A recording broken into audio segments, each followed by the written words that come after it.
આગળ સમાચારમાં વાત કરીએ તો પાટણમાં પણ વહેલી સવારથી જ વાતાવરણમાં પલટો જોવા મળ્યો છે। કમોસમી વરસાદ ખાબકી રહ્યો છે તો સિદ્ધપુર, ચાણસ્મા, સરસ્વતી, રાધનપુરમાં વરસાદની શરૂઆત થઈ છે।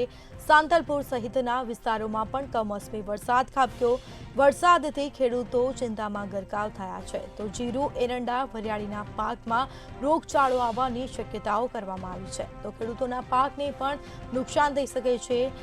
તો બીજી તરફ સાંતલપુર સહિતના વિસ્તારોમાં પણ કમોસમી વરસાદ ખાબક્યો છે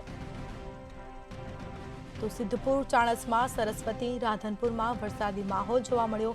કમોસમી વરસાદની આગાહી કરવામાં આવી છે। હવામાન વિભાગ દ્વારા અને તેજ પગલે વરસાદ વરસી રહ્યો છે તો કમોસમી વરસાદ ખાબક્યો છે। પાટણમાં વહેલી સવારથી જ વાતાવરણમાં એકાએક પલટો જોવા મળ્યો છે તો કમોસમી વરસાદની શરૂઆત થઈ છે। વરસાદથી ખેડૂતો ચિંતામાં ગરકાવ થયા છે। સાંતલપુર સહિતના વિસ્તારોમાં પણ કમોસમી વરસાદ ખાબક્યો છે।